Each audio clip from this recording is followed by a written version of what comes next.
Bien-aimés dans le Seigneur, nous vous saluons dans le nom de notre Seigneur et Sauveur Jésus-Christ. Nous louons notre Dieu pour cette occasion qu'il nous accorde de venir dans sa présence afin de l'écouter et l'adorer. Nous prions que ces moments soient réellement bénis de sa part.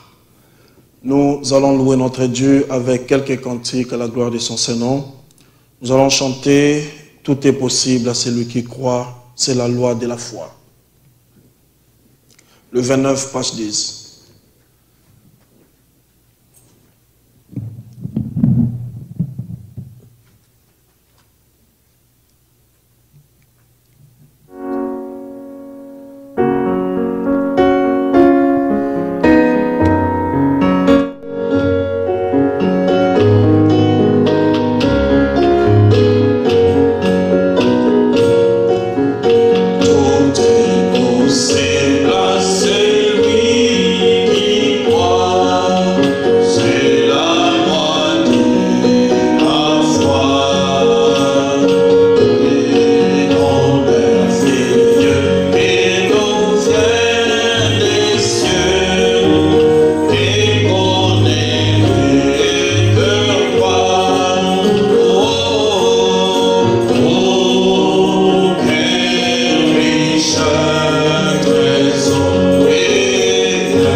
Possible à celui qui croit, c'est la loi de la foi.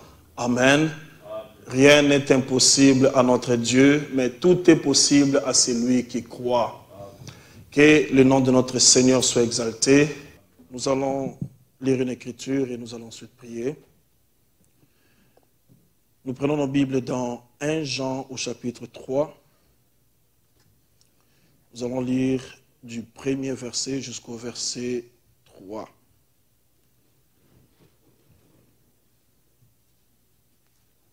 Jean chapitre 3, du premier verset jusqu'au verset 3, nous lisons l'Écriture. Voyez quel amour le Père nous a témoigné pour que nous soyons appelés enfants de Dieu. Et nous le sommes. Si le monde ne nous connaît pas, c'est qu'il ne l'a pas connu. Bien-aimés, nous sommes maintenant enfants de Dieu, et ce que nous serons n'a pas encore été manifesté. Mais nous savons que lorsque cela sera manifesté, nous serons semblables à lui, parce que nous le verrons tel qu'il est.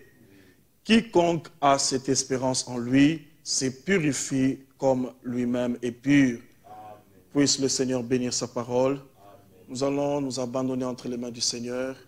Nous allons prier que Dieu nous accorde des moments bénis dans sa présence au travers de la proclamation de l'Évangile. Prions tous. Gloire soit rendue à ton Saint-Nom, Dieu notre Père. Merci pour la faveur que tu nous accordes dans ces jours encore de nous approcher de toi. Merci pour le souffle de vie, le mouvement et l'être. Nous te reconnaissons dans nos vies. Nous savons que ce que nous sommes, c'est dans ta grâce, Seigneur. Pourquoi nous voulons nous abandonner entre tes mains. Grand Dieu, cette réunion a de la valeur seule par rapport à ta présence. Car Seigneur, tu as promis que là où 2 ou 3 sont réunis en ton nom, tu es au milieu d'eux. Nous voulons nous abandonner entre tes mains. Nous voulons que tu puisses nous instruire, nous enseigner du haut des cieux. Révèle-toi encore dans nos vies et accorde, Seigneur, la foi dans le cœur. Nous voulons nous abandonner entre tes mains, toi le Dieu de notre salut. Seigneur, bénis ces rassemblements des saints. Seigneur, viens-nous en aide, ô grand Dieu, et accorde la solution à tous les problèmes. Toi qui nous connais bien que nous-mêmes, nous voulons nous abandonner entre tes mains, Seigneur, en sorte que tu puisses accomplir ta volonté dans nos vies. Nous nous attendons à toi. Seigneur, aujourd'hui encore, puisses-tu, Seigneur, briser le pain du ciel, et que, grand Dieu, que tu puisses nous donner la vie selon ta parole. Nous nous abandonnons entre tes mains au nom de Jésus-Christ. Toi, le Dieu de notre salut. À toi la gloire, la louange, au nom de Jésus-Christ. Au nom de Jésus-Christ. Dieu notre Père, nous te rendons grâce pour ton amour et tes bienfaits dans nos vies. Nous te remercions pour ces moments que tu nous accordes de nous rassembler dans la communion autour de ta parole. Merci pour le mouvement, l'être. Merci de nous avoir gardés tout au long de cette semaine. Et nous te remercions pour l'espérance que tu as placée dans nos cœurs. Cette espérance qui est basée dans tes promesses merveilleuses par lesquelles tu as fait de nous participants de la nature divine. Seigneur, nous nous rassemblons en ces lieux et en foi à ce que, comme nous l'avons chanté, Seigneur, tout est possible à toi, le Dieu véritable. Seigneur, rien ne peut s'opposer à toi. Tu es le Dieu qui peut tout. Tu es grand, conseil, puissant en action. Seigneur, c'est pourquoi nous voulons nous abandonner encore entre tes mains et nous voulons croire encore à ta fidélité, Seigneur. Car toutes les promesses que tu nous as faites, ô grand Dieu, tu es capable, Seigneur, pour l'accomplir. Ainsi, nous voulons nous abandonner entre tes mains. Seigneur, bénis-nous encore ce soir au travers de la proclamation de l'Évangile. Toi, tu nous connais mieux que nous-mêmes. Seigneur, nous avons reçu tes promesses. Il est dit, Seigneur, mon Dieu, mon roi, Seigneur, quiconque a cette espérance en lui se purifie. Nous voulons nous laisser purifier, Seigneur, au travers de ta parole de vérité. Car tu as promis que tu nous enverras la parole. Seigneur, grand Dieu, tu nous purifieras de toutes nos souillures et de toutes nos idoles. Nous voulons abandonner, Seigneur, nos propres voies et nous voulons nous attacher à toi tout entier. Nous voulons te donner raison en toutes choses et nous voulons expérimenter tout ce que tu as dit de nous, Seigneur. Ainsi, nous nous abandonnons entre tes mains. Seigneur, que tu puisses te manifester en maître absolu. Souviens-toi de tout un chacun de nous dans ta miséricorde. Souviens-toi aussi de chaque frère, chaque sœur qui suit cette réunion, Seigneur. Que ta grâce soit sur tout un chacun de nous et que tu nous parles au travers de ton serviteur. Nous le demandons avec foi au nom de Jésus-Christ. Amen. Nous pouvons nous asseoir. Nous rendons grâce à notre Dieu pour l'occasion qu'il nous accorde de venir dans sa présence afin de pouvoir l'adorer. Nous croyons réellement que Dieu fait toutes choses bonnes par les moyens de sa parole puissante et nous prions qu'il puisse disposer nos cœurs encore en ce jour afin que nous puissions recevoir la parole, non pas comme étant la parole d'un homme, mais comme étant la parole de notre Dieu. Amen. Que le Seigneur nous bénisse tous. Nous invitons notre frère Félix qui va nous apporter la parole.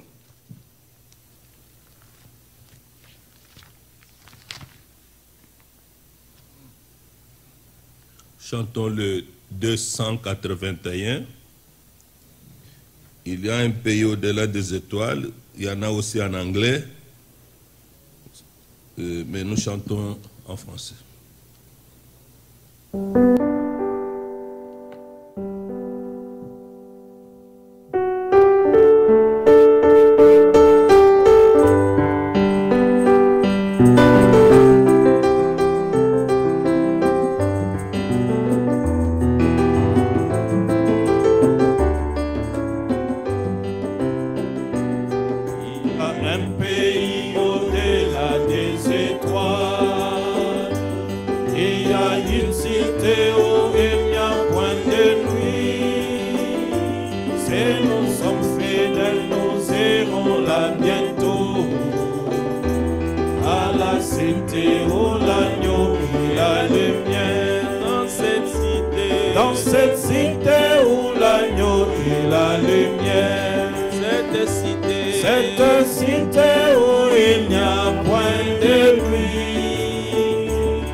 la cité, oh l'agneau et la lumière.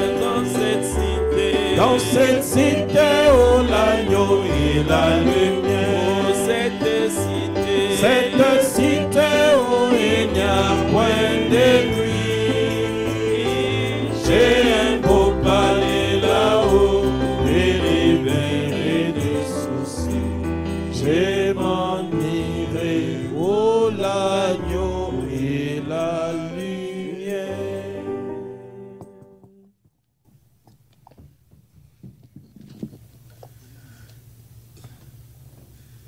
Que notre Dieu soit loué. Amen. L'occasion qu'il nous accorde encore aujourd'hui de nous réunir. Et nous le remercions aussi car nous avons reçu les dernières indications pour nous permettre de nous réunir ainsi ensemble, selon que le gouverneur a laissé cela être publié aujourd'hui. Donc, Dieu voulant, à partir de demain, nous pourrons tous commencer à venir, mais en respectant les nouvelles règles. Ces règles, lorsque nous les respectons, c'est notre propre santé, c'est pour notre propre santé. Ce n'est pas simplement pour obéir aux autorités, mais c'est pour nous-mêmes. C'est très important. Nous annonçons cela à tous les frères. Je voulais pour cela lire Romains 12. Romains 12. 12 au verset 3.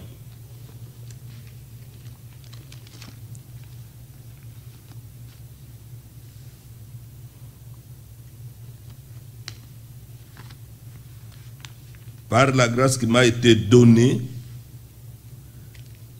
j'ai dit à chacun de vous de n'avoir pas de lui-même une trop haute opinion, mais de revêtir des sentiments modestes selon la mesure de foi que Dieu a départie à chacun. Et je voulais ici insister sur cette dernière parole, selon la mesure de foi que Dieu a départie à chacun. C'est dans cette pensée que nous désirons respecter donc les lignes directrices qui ont été données permettant que les gens puissent se réunir ensemble. Il y a beaucoup de choses qui ont été données et nous pouvons nous adapter à ce qui nous convient, nous, par rapport à ce qui a été donné comme les règles de sécurité pour la santé. Donc, vous avez un masque, venez avec ça pour vous couvrir. Nous n'aurons pas à nous embrasser, nous saluer à la main.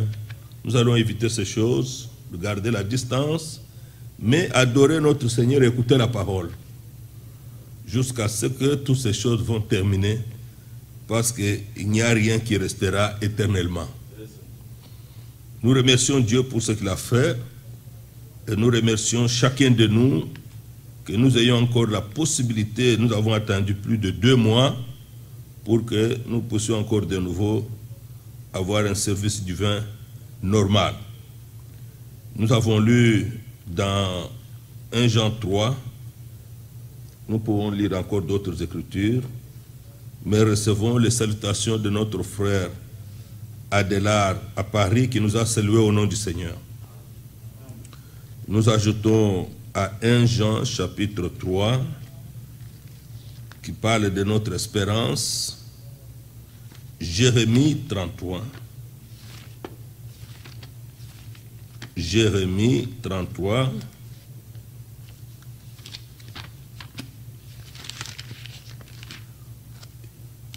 Jérémie au chapitre 33, le verset 7, verset 8.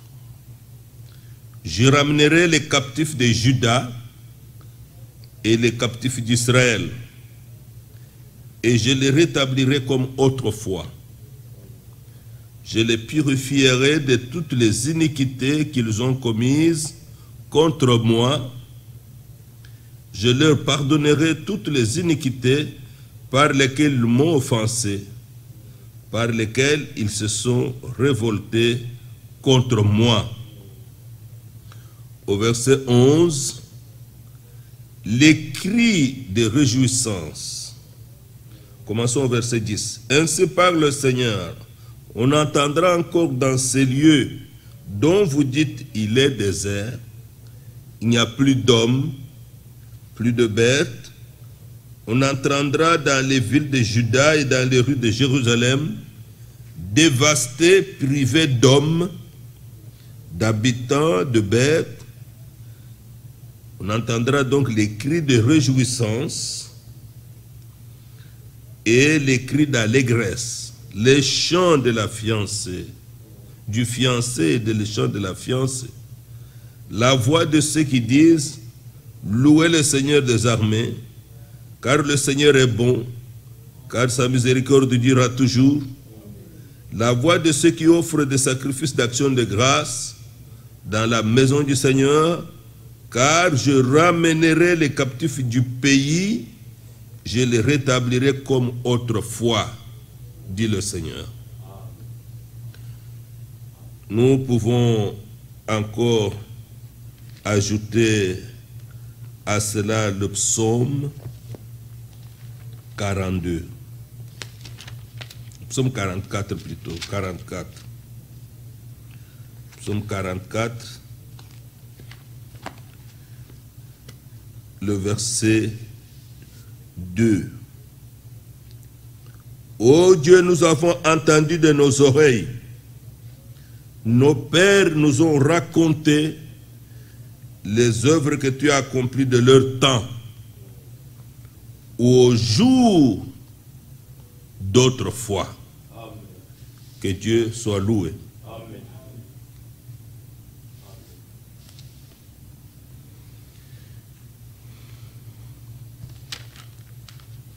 Dans Jérémie 33, la dernière partie du verset 11, car je ramènerai les captifs du pays, je les rétablirai comme autrefois, dit le Seigneur. Et dans le verset 7, je ramènerai les captifs de Juda et les captifs d'Israël, et je les rétablirai comme autrefois.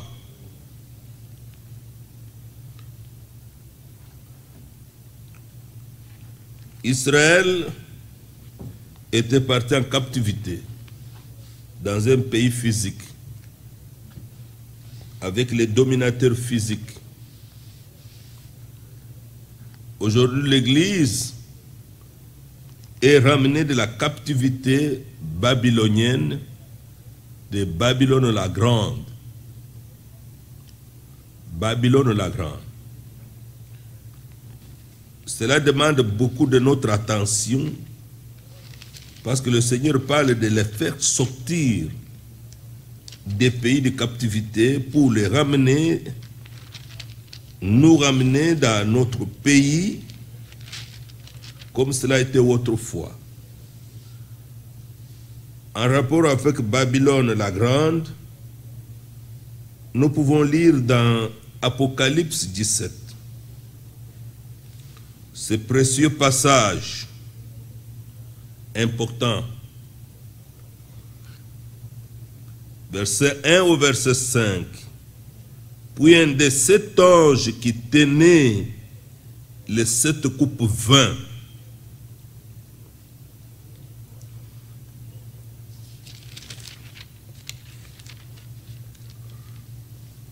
lorsque vous lisez en rapport avec les coupes, vous pouvez lire dans le chapitre 15.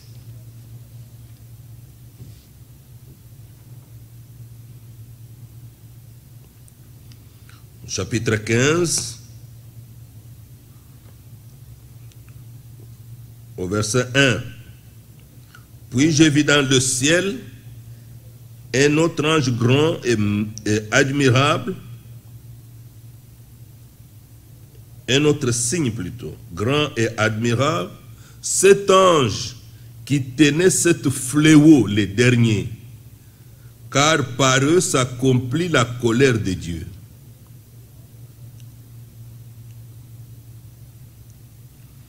Lorsque vous allez au verset 7 du même chapitre, et l'un des 4 êtres vivants donna aux 7 anges 7 coupes d'or pleines de la colère du Dieu qui vit au siècle des siècles. C'est ainsi que s'achèvera la colère de Dieu et s'accomplira pleinement. On n'est pas encore dans le temps de la colère. On est encore dans le temps de la grâce, dans le jour du salut. Alors, lorsque vous lisez dans le chapitre 17, l'un de 7 anges qui tenait les 7 coupes, il faut rentrer pour voir là où il tenait les coupes. C'est dans le chapitre 15.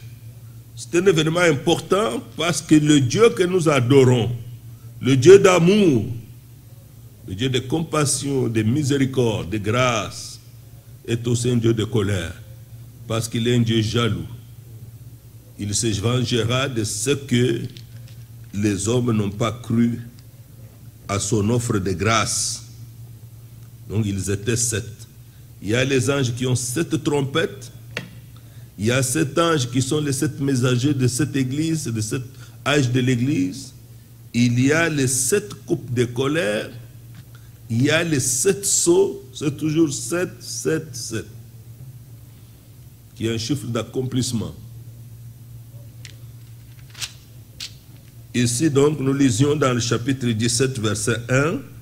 Puis un de 7 anges qui tenait les 7 coupes vint et il m'adressa la parole en disant, viens, je te montrerai le jugement de la grande prostituée qui est assise sur les grandes eaux.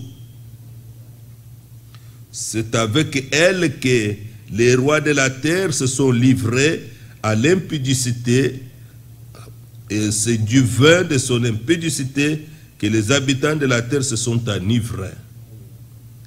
Il me transporta en esprit dans un désert. Je vis une femme assise sur une bête écarlate, pleine de noms de blasphème, ayant 7 têtes et 10 cornes. Cette femme était vêtue de pourpre et d'écarlate, et parée d'or, de pierres précieuses et de perles.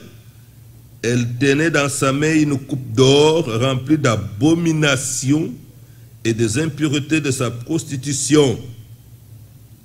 Sur son front était écrit un nom, un mystère, Babylone la grande, la mère des impudiques et des abominations de la terre. Voilà que dans ce passage, nous pouvons y dire beaucoup de choses, ce n'est pas le sujet, mais nous l'avons dit ça pour que nous sachions, lorsqu'il est parlé que je ramènerai les captifs, que nous puissions réellement réaliser d'où nous venons et la nécessité de cette action divine. D'abord, une femme dans la Bible représente l'Église. C'est pourquoi dans Jean 3, il est parlé de Jean-Baptiste, Jean chapitre 3, Jean-Baptiste, qui dit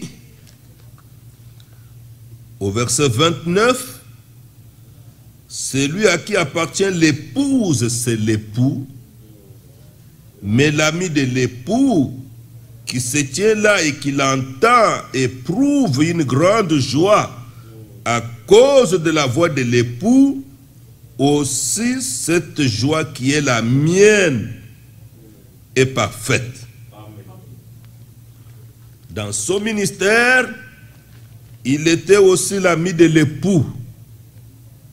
Et Christ était à la recherche de cette épouse dont nous pouvons lire dans Apocalypse 19 au verset 7, réjouissons-nous et soyons dans l'allégresse et donnons-lui gloire, car les noces de l'agneau sont venues et son épouse s'est préparée.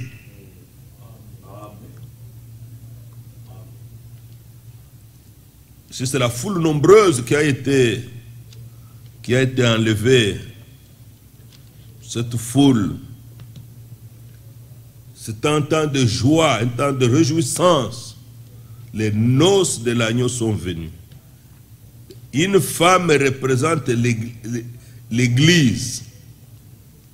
Mais ici, dans Apocalypse 17, cette femme est directement appelée la grande prostituée. Et un jugement l'attend. Dans la pensée de prostituée, c'est une pensée connue de tous, que c'est une femme qui est prête à prendre beaucoup d'hommes. C'est voilà la semence de beaucoup d'hommes. C'est en cela qu'elle est prostituée. À cause de cela, il y aura un jugement qui tombera sur elle. Mais pourquoi elle est appelée la grande? Alors que dans l'Ancien Testament, lorsque vous lisez Jérémie 51, vous lisez dans Ésaïe, il est parlé de Babylone. Mais dans Apocalypse, il est parlé de Babylone la grande. Elle s'est agrandie. C'est parce que elle est une mère. Elle est la mère de prostituées. Elle a eu des filles. C'est une église qui est sortie de la voie, qui est sortie de la parole, de l'enseignement apostolique, qui est sortie des lignes que Dieu avait tracées, qui c'est une organisation aujourd'hui, de laquelle est sortie d'autres organisations que nous appelons dénominations. Elles ne sont pas restées fidèles à la parole telle qu'elle est écrite.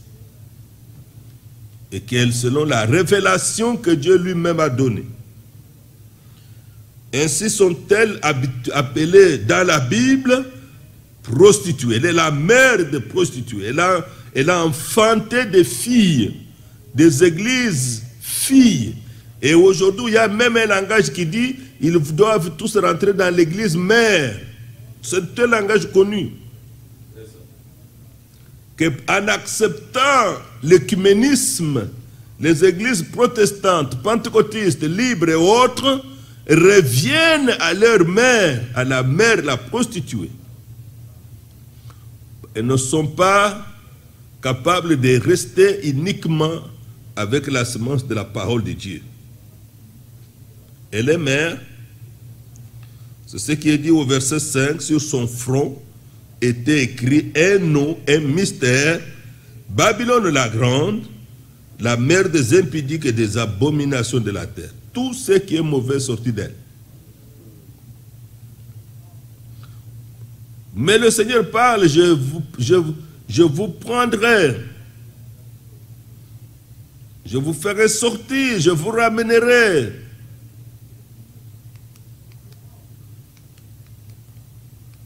Ils étaient captifs, je ramènerai mes captifs, ils vont sortir. Mais autrefois, Israël, c'était le pays des Babyloniens.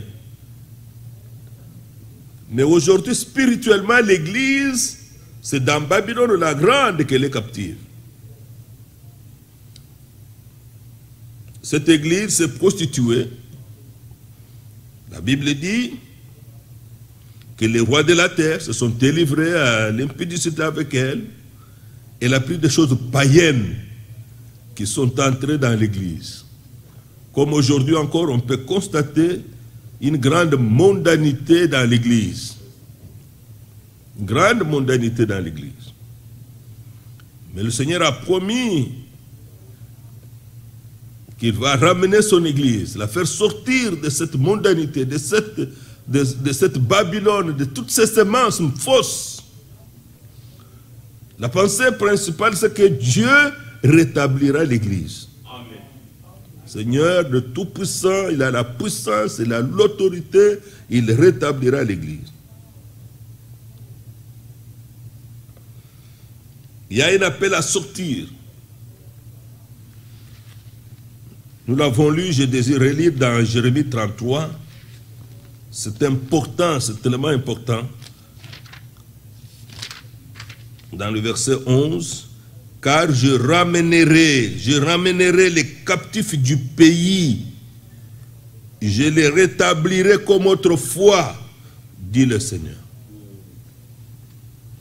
Il y a l'appel à sortir et il y a la restauration qui doit avoir lieu. Le mot rétablir est important parce qu'il est question que ça a été d'abord établi et ça doit être rétabli. Ce qui avait été établi a été dérangé. Ce qui avait été établi n'est plus. Il faut rétablir.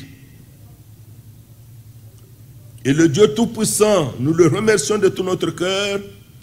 Il a commencé premièrement par rétablir la parole. Effectivement, il est dit au commencement était la parole était avec Dieu, la parole était Dieu. C'est ce qu'il a rétabli, la parole de la restauration. Il a rétabli l'enseignement apostolique exactement comme au temps d'Élie. Le peuple était parti dans l'idolâtrie. Mais lorsque le Seigneur a dit, rassemble-moi tout le peuple à la montagne, tout ce qu'il a fait, il a d'abord rétabli l'adoration. L'autel. Il y avait l'autel de Baal, des idoles à ce temps-là, d'Astarté, des choses comme cela. Mais Élie a dû prendre 12 pierres représentant les 12 tribus d'Israël. Il a fait l'autel, il a dressé l'autel.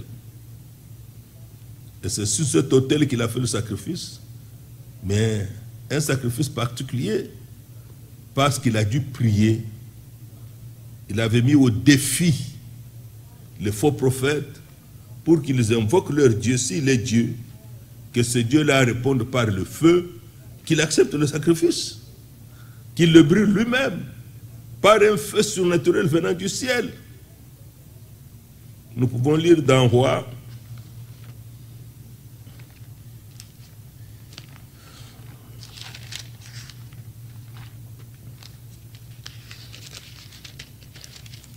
un Roi 18, au verset 36, au moment de la présentation de l'offrande, 1 Roi 18, verset 36, Élie le prophète s'avança et dit, Éternel Dieu d'Abraham, d'Isaac et d'Israël, que l'on sache aujourd'hui que tu es Dieu en Israël, que je suis ton serviteur et que je fais toutes ces choses par ta parole. Amen. Nous ne saurons jamais assez insister qu'il est bon et une grande bénédiction pour nous que toutes choses soient faites selon la parole. Qu'est-ce que c'est le message du temps de la fin? Revenez à la parole. Amen. De tout ce qui a été prêché, c'était le retour à la parole. Tous les sujets, toutes les doctrines nous ont été présentées, nous ont été données dans les prédications du messager pour rétablir les doctrines telles que les apôtres les ont prêchées et les pratiquent. Que l'on sache aujourd'hui que tu es Dieu en Israël et que moi je suis ton serviteur, et lorsque j'ai agi, j'ai fait toutes ces choses par ta parole. C'est ça qui distinguera l'Église du Seigneur et toutes les autres. Toutes les autres, puisqu'elles peuvent prendre n'importe quelle semence, elles peuvent suivre n'importe quelle voie. que ce soit dans l'adoration, dans la prédication, dans les pratiques, ils peuvent le faire. Mais ceux qui sont de Dieu, ceux qui sont du Seigneur, ils sont appelés à ce que toutes les choses soient faites selon la parole. Et vraiment, par la grâce de Dieu, nous désirons qu'il en soit ainsi. Verset 37, réponds-moi, Éternel, réponds-moi, afin que ce peuple reconnaisse que c'est toi, Éternel, qui es Dieu, et que c'est toi qui ramènes leur cœur. Ils s'étaient déjà éloignés. Ils s'étaient déjà éloignés. Mais c'est toi qui les ramènes à toi. Ils sont allés dans une fausse adoration. Et c'est toi qui les ramènes à toi. Nous gardons 1 Roi 18, nous allons y revenir. Nous avons vu la fois passée dans Matthieu 15. Le Seigneur dit, c'est en vain qu'il m'adore. En vain, une adoration inutile, qui ne donne aucune bénédiction. Matthieu 15. Il peut y avoir là-bas beaucoup de bruit. Il peut y avoir beaucoup de sensations. Mais non. Si ce n'est pas selon la parole, c'est une adoration vaine. Pourquoi? Parce que là où Dieu dit et on dit aussi quelque chose, cela a produit une tradition qu'eux respectent. Depuis les temps anciens, depuis les conciles de Nicée, depuis toutes ces choses que les gens ont faites, ils ont gardé cette adoration, cette tradition. La Trinité ne vient pas d'aujourd'hui, c'est depuis 325. 325. Jamais nous avons entendu un apôtre dire « Je remercie le Saint-Esprit ». Maintenant, nous restons tranquilles. Nous attendons l'arrivée du Saint-Esprit. Parce que le Père est déjà là. Et si nous attendons le Saint-Esprit maintenant. Et j'ai beaucoup d'histoires comme ça qui se font dans les milieux charismatiques. C'est-à-dire les milieux où il y a les dons.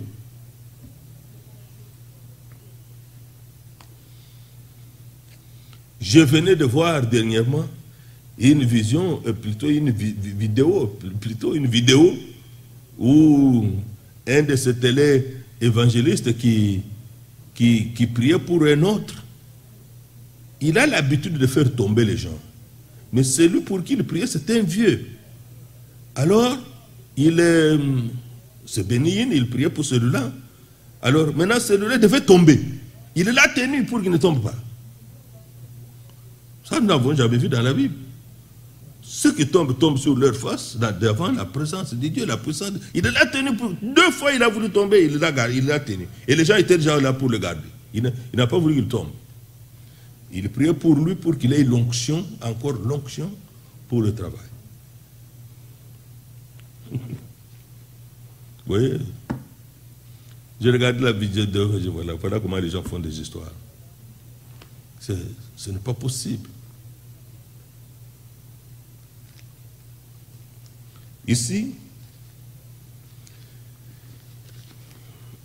Matthieu 15, hypocrite, Ésaïe a bien prophétisé, verset 7, sur vous, quand il dit, ce peuple m'honore des lèvres, c'est Ésaïe 29, verset 13, mais son cœur est éloigné de moi. C'est en vain qu'il m'honore en enseignant des préceptes qui sont des commandements d'hommes. Si la prédication, l'enseignement étant des pensées humaines, ce n'est pas la parole de Dieu comme il est écrit que si quelqu'un parle, qu'il parle comme annonçant les oracles de Dieu, l'adoration qui s'y trouve est vaine. Est vaine.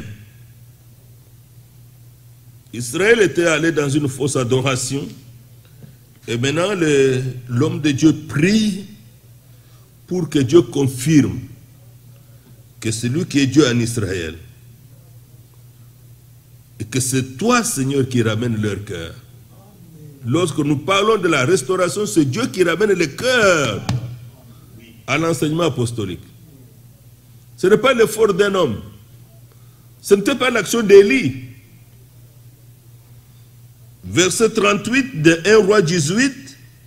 Et le feu de l'Éternel tomba, et il consuma l'holocauste, le bois, les pierres et la terre.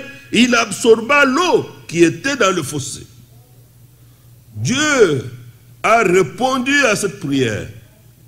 Et Dieu a confirmé son serviteur. Dieu a confirmé. Et c'est ainsi que le peuple a pu être ramené. Le peuple, quand le peuple a vu ce qui venait de ce prodige qui s'est passé, le peuple est tombé sur sa face, sur leur visage.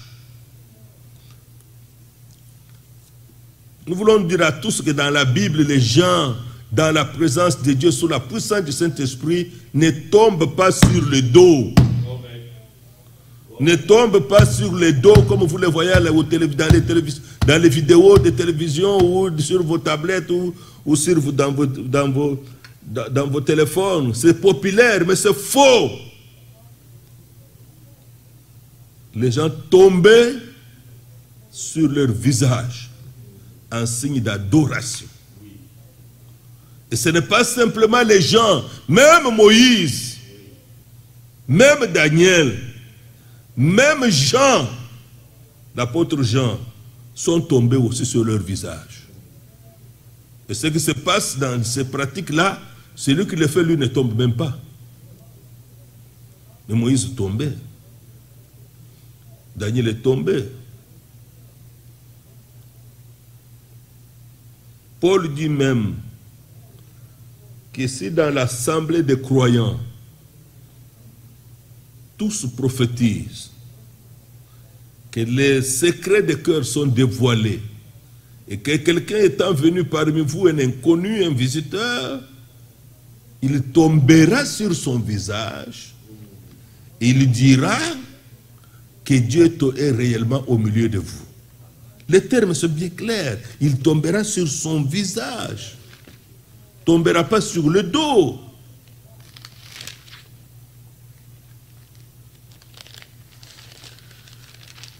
Mais malheureusement, les choses ne se passent pas comme ça.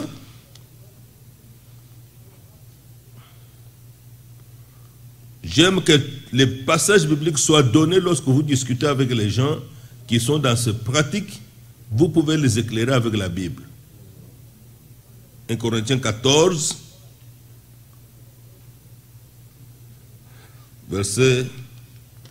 commençons au verset 22. Par conséquent, les langues sont un signe, non pour les croyants, mais pour les non-croyants. La prophétie, au contraire, est un signe, non pour les non-croyants, mais pour les croyants. Verset 23. Si donc dans une assemblée de l'Église entière, tous parlent en langue, et qu'il survienne des hommes du peuple ou des non-croyants, ne diront-ils pas que vous êtes fous?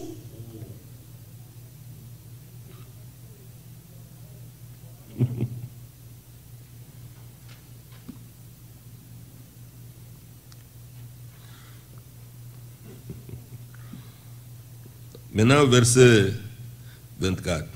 Mais si tous prophétisent, et qu'il survienne quelques non-croyants, incrédules, ou un incrédule, ou un homme du peuple, il est convaincu par tous, il est jugé par tous. Les secrets de son cœur sont dévoilés, de telle sorte que, tombant sur sa face, il adorera Dieu et publiera que Dieu est réellement au milieu de vous. Amen.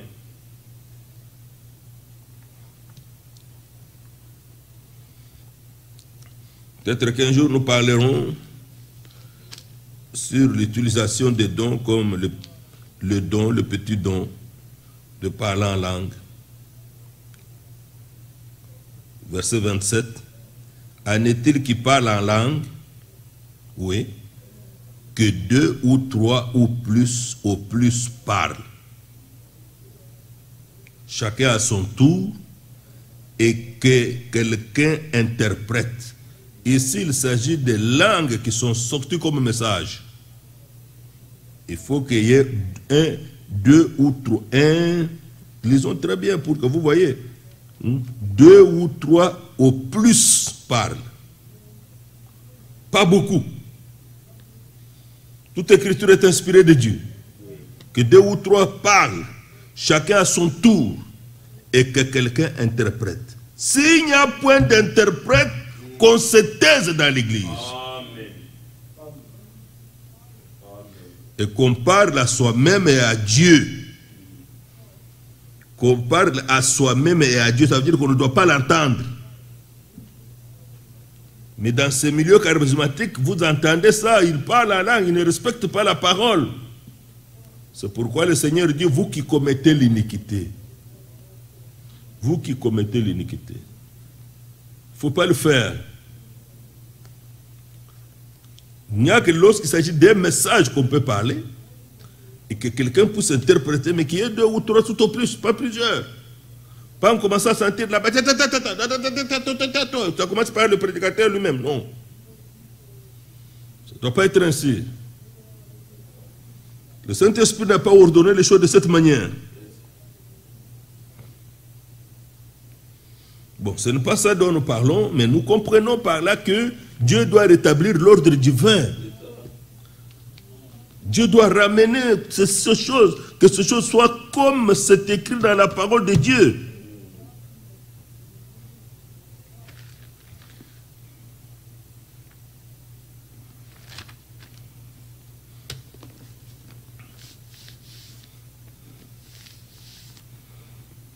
Un roi 18, verset 39, et quand tout le peuple vit cela, ils tombèrent sur leur visage et dirent, c'est l'Éternel qui est Dieu.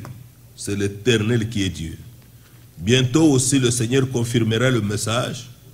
Il confirmera cette parole, cet évangile du royaume. Et le peuple saura qu'il y a le peuple de Dieu sur la terre. Bien-aimés dans le Seigneur, nous l'avons lu dans Psaume 44, au verset 2, cette parole qui, pour moi, touche beaucoup mon cœur. Un homme qui a entendu ce qui s'est passé autrefois a chanté ce psaume. Oh Dieu, nous avons entendu de nos oreilles. Nos pères nous ont raconté. Aujourd'hui, nous pouvons lire dans l'Acte des Apôtres. Aujourd'hui, nous pouvons lire dans les Épîtres. Nos pères apostoliques nous ont raconté ce que Dieu faisait en leur temps. C'est merveilleux. J'ai toujours aimé, comme je disais l'autre fois, comment Étienne, un diacre, il était vraiment dans la parole de Dieu. Comment il était capable de redonner en bref l'histoire de Dieu avec Israël et en même temps montrer le point important avec l'Église. Et il leur dit, vous vous opposez toujours au Saint-Esprit. Vous vous opposez toujours à ce que Dieu fait pour vous. C'était terrible. Il a fini par payer de sa propre vie. Étienne a été lapidé par des religieux. Il est mort. Nos pères nous ont raconté les œuvres que tu as accomplies de leur temps. Les habits qui ont touché le corps de Paul guérissaient les malades. L'ombre de Pierre relevait les boiteux, les paralytiques, les aveugles voyaient, recevaient le secours. Dieu a fait de grandes choses par les apôtres. Paul a écrit le livre d'Hébreux, rendant clair les choses qui se passaient dans l'Ancien Testament, dans les pratiques, dans les cultes. C'est merveilleux ce qu'il avait compris de tout ce que nous lisons dans l'Ancien Testament. Mais toutes ces œuvres nous avons pu voir comment ils étaient capables de diviser droitement la parole de Dieu. Lorsqu'ils lisaient les prophètes, comment ils pouvaient prendre juste la partie qui s'accomplissait par la conduite du Saint-Esprit. Et Paul dit à Timothée de se présenter comme un ouvrier qui n'a rien à rougir, mais qui divise droitement la parole de Dieu. Conduit par le Saint-Esprit, il peut vraiment trouver les passages qui s'accomplissaient en ce temps et apporter la parole de Dieu. Efforce-toi de te présenter devant Dieu comme un homme éprouvé, un homme qu'on a testé, un ouvrier qui n'a point à rougir, qui dispense, qui divise droitement la parole de la vérité. Parce que tout ce qu'ils ont enseigné dans le Nouveau Testament, dans les épîtres, Actes des apôtres, ils le faisaient à partir de l'Ancien Testament. Ils n'avaient entre leurs mains que l'Ancien Testament. Et ils pouvaient prêcher le baptême. Ils pouvaient prêcher la divinité. La Bible nous dit qu'Apollos, il prenait les Écritures pour convaincre les gens que le Jésus que vous avez entendu parler là, c'est lui le Christ, le Messie promis. Quelle grâce ils avaient reçue. La prédication apostolique était établie sur les prophéties bibliques de l'Ancien Testament et sur les types. Quand nous lisons dans Galates 4, il est dit la Jérusalem actuelle, Agar, c'est le mont Sinaï. Vous voyez, c'était des types qui représentaient une réalité dans l'évangile. Le Saint-Esprit a oint pour donner une telle prédication. Aujourd'hui, on parle beaucoup de l'onction, mais nous ne voyons pas la prédication apostolique. Nous ne voyons pas les pratiques apostoliques. Lorsqu'on parle de l'onction, on parle simplement de guérison. On parle simplement de miracles. Mais nous avons déjà été avertis, Matthieu 24, 24, qu'il s'élèvera de faux Christ, de faux oints et de faux prophètes. Ils feront de grands miracles, de grands prodiges, pour séduire, s'il était possible, même les élus. Et heureusement que ce n'est pas possible. Parce que Seigneur, si cela était possible, les élus ne sont pas accrochés aux signes et miracles. Dieu a accompli les signes et miracles. Dieu guérit les malades. Dieu résout les problèmes les plus difficiles. Mais l'élu reste accroché à la parole. Amen. Amen. L'élu reste accroché à la parole de notre Dieu. Donc, les œuvres que tu as accomplies de leur temps au jour d'autrefois, dans les anciens jours, cela a eu lieu. Nous en avons entendu parler. Nous, leurs enfants, nous en avons entendu parler. Et maintenant, nous nous trouvons dans l'attente que la même chose se reproduise, voire même au double. Voilà la restauration. L'amour de Dieu qu'ils avaient expérimenté, l'amour divin qu'ils ont eu, la puissance de Dieu, la vie de Dieu, tel que cela a été au commencement, Dieu ramènera ça encore maintenant avant l'enlèvement. Dieu rétablira l'Église. Dieu restaurera l'Église. Psaume 41, au verset 10.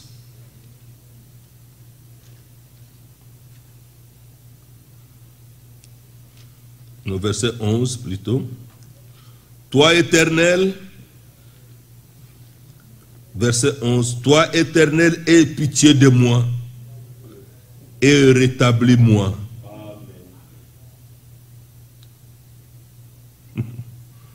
Voilà, individuellement. Quand nous voyons, comme j'ai cité tout à l'heure, Étienne, c'était un simple croyant dans l'église. Dieu avait béni Étienne. Dieu avait béni cet homme. Dieu l'avait rempli du Saint-Esprit. Au point qu'on l'a choisi comme ça, sur cette base. Les gens dont rendent un bon témoignage, remplis du Saint-Esprit et de sagesse, prenez-les. Amenez-les, nous allons les mettre comme diacres, pour qu'ils s'occupent des choses matérielles. On n'est pas allé chercher des petites filles protocole pour partager la nourriture. Et les biens et les habits, ils ont pris les diacres. Parce que chacun dans sa maison, il y avait des pauvres à Jérusalem. Dieu avait mis grand amour dans le cœur des croyants. Ils partageaient ce qu'ils possédaient. Verset 11, toi Éternel, aie pitié de moi, rétablis-moi.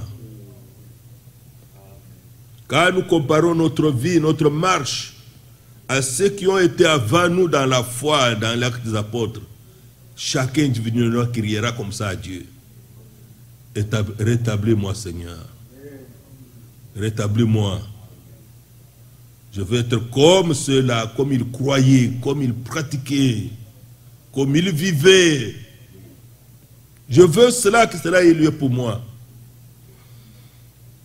Dans le psaume 85, là c'est toute l'Église qui ressent ce besoin. Individuellement, nous le ressentons. Et en tant que communauté, nous le ressentons. En tant qu'Église, nous le ressentons. Et nous pouvons prier de cette manière. Verset 5. Rétablis-nous, Dieu de notre salut. Cesse ton indignation contre nous. Nous ne voulons pas rester dans cette situation. Ce que nous sommes n'est pas ce qu'on devrait être. Mais nous voulons être ce que tu veux que nous soyons. Ce que tu avais déjà réalisé autrefois. Alors, Seigneur, rétablis-nous. Dieu de notre salut, rétablis-nous. C'est une prière, c'est un grand désir, c'est un désir ardent de ne pas rester. Si quelqu'un ne sent pas ça, il est de quelqu'un de la Odyssée. Il est quelqu'un de la Odyssée. La Odyssée est déjà riche, la Odyssée n'a besoin de rien. Ils sont déjà contents dans l'état où ils se trouvent. Ils ont déjà atteint ce qu'ils cherchaient. Ils ont atteint ce qu'ils cherchaient. Ceux qui cherchaient l'argent, ont eu déjà l'argent. Ils sont des millionnaires. Mais les organisations ne peuvent pas satisfaire les conditions de l'enlèvement. Et dans les conditions de l'enlèvement, où il y a la préparation, il est inclus là-dedans la restauration de toutes choses. Amen. Alors, l'âme crie. C'est pourquoi lorsqu'on reconstruisait le temple, on posait le fondement du temple du temps d'Esdras. Ceux qui connaissaient ce qu'était ce temple avant, ils pleuraient. Ils pleuraient. Comment le Seigneur y avait montré sa gloire. D'autres qui n'avaient pas vécu ce temps-là se réjouissaient. Alors la Bible dit, on ne savait plus distinguer et le plus de pleurs, et le plus de réjouissance, et le bruit de réjouissance. C'était terrible. Ça dépendait dans quel temps on a vécu. Mais lorsque Dieu nous donne d'avoir un regard, comment était l'Église au commencement, on ne peut pas être satisfait, frère. On ne peut pas être satisfait. Pourquoi? Nous n'avons pas encore atteint ce qu'ils étaient. Alors nous devons un cri de détresse, d'un désir ardent, un cri de foi, parce que Dieu l'a promis, doit sortir de nos cœurs, comme aujourd'hui pour prier, rétablis-nous, Dieu de notre salut. Rétablis ton Église. Ce qui est vrai, c'est que premièrement, Dieu doit rétablir d'abord les prédicateurs avant qu'il puisse établir toute l'Église.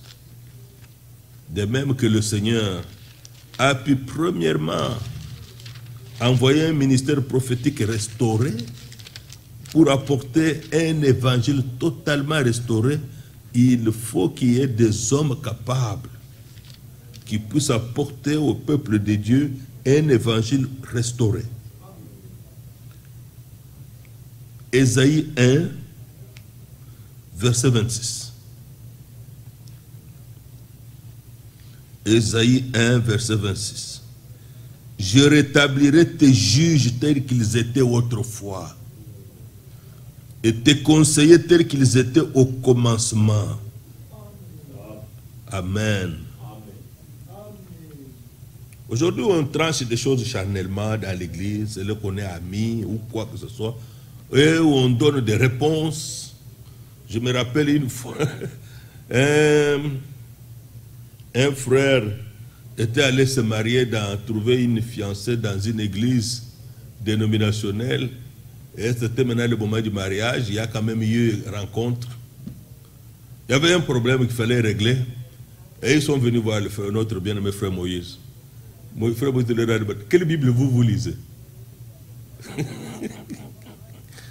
Regardez ce que moi dans ma Bible, il a commencé à leur donner l'enseignement. Regardez ce que dit la Bible concernant ce genre de choses. Vous lisez quelle Bible? Mais c'est toujours cette même Bible qu'ils ont. Mais on l'a déjà interprétée. On a déjà interprété, on a déjà donné une autre signification. Et c'est ça qui ne donne pas la solution. On ne peut pas donner la solution. Le Saint-Esprit a dit par le messager de notre âge, les dénominations ne peuvent pas donner à Dieu une épouse. C'est impossible. Il faut que Dieu fasse sortir les siens, qu'il les prépare. Et ça sera une épouse pour Jésus-Christ.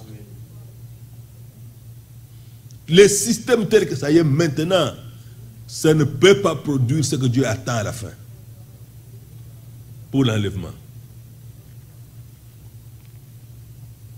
C'est vrai. C'est vrai. Alors Dieu lui prend la décision, moi, je rétablirai tes juges tels qu'ils étaient autrefois. Est-ce qu'il n'est-il pas écrit dans Corinthiens? N'y a-t-il pas des hommes sages parmi vous pour prononcer entre frères? Ce sont les anciens. On a des conflits, on fuit les anciens. On a des conflits, on fuit les anciens. On ne veut pas entendre ce que Dieu dit. Mais la Bible dit que c'est dans la bouche du sacrificateur qu'on trouvera la loi, la volonté de Dieu. C'est comme ça qu'il fallait se comporter.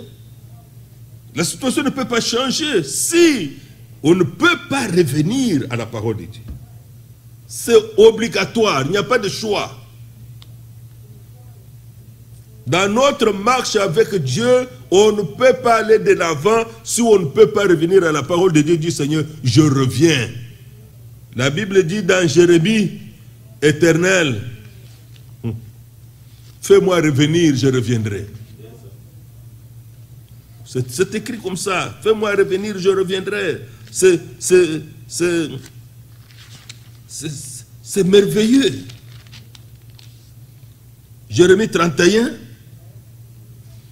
verset 18.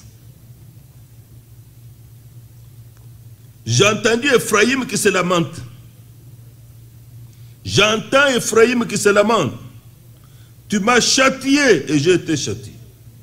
Comme un veau qui n'est pas dompté. Ça, c'est le caractère spirituel de certaines personnes. Ils ne sont pas domptés. Ils sont obstinés. Ils sont têtus. Ils font ce qu'ils veulent. Mais toi, fais-moi revenir et je reviendrai. Car tu es l'Éternel mon Dieu. Fais-moi revenir, je reviendrai.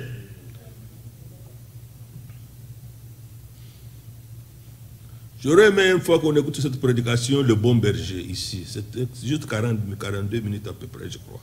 C'est merveilleux. Il dit la brebis a été créée par Dieu. Elle ne peut pas se conduire elle-même. Elle ne peut pas être conduite par une autre brebis. elle a toujours besoin d'un berger. C'est merveilleux. Elle a toujours besoin d'un berger. Et elle ne peut pas se... Si elle est déjà perdue, elle est perdue. Elle ne sait pas s'en sortir. Une autre brebis ne peut pas venir l'aider. Mais c'est le berger. Le berger auquel Dieu a donné un cœur pour aimer les brebis, pour les secourir, pour les aider. On parle d'un homme, un berger, il avait les brebis.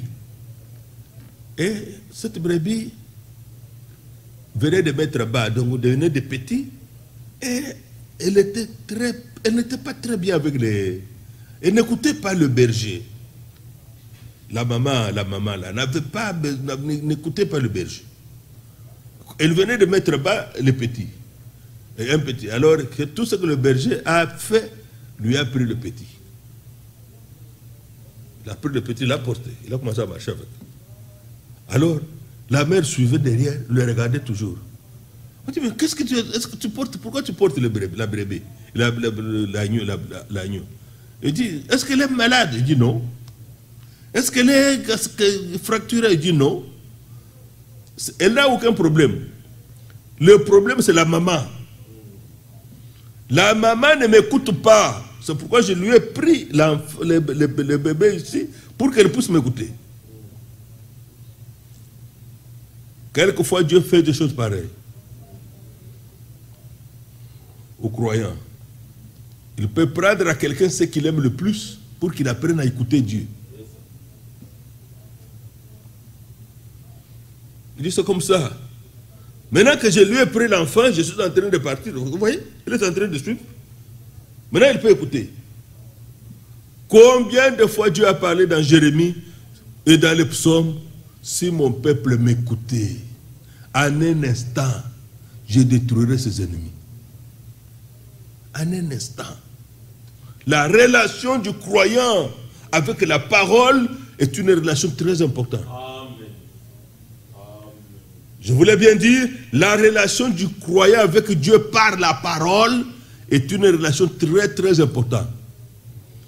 C'est pourquoi l'élu ne peut pas être séduit. Il a des relations très profondes avec Dieu par la parole, telle qu'elle est écrite. Telle qu'elle est écrite.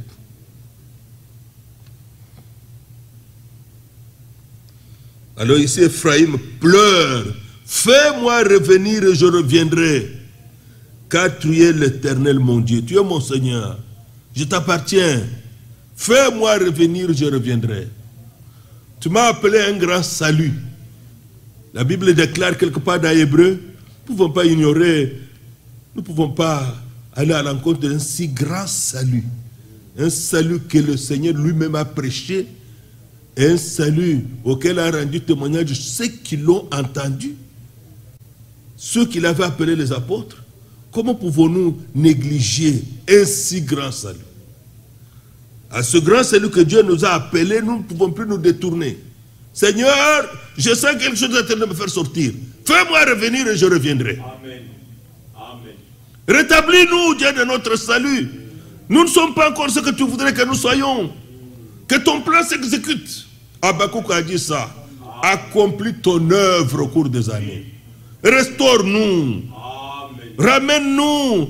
Ramène encore l'amour du vin dans l'église. Ramène encore la crainte de Dieu dans l'église. Ramène encore la simplicité. La simplicité, l'humilité dans l'église.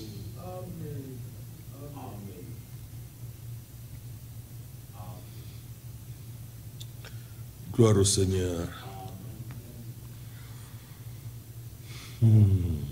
Seulement les gens ont commis une faute. Psaume 106. Dans notre âge, et cette faute, nous ne sommes pas censés la faire aussi. Nous ne devons pas la faire.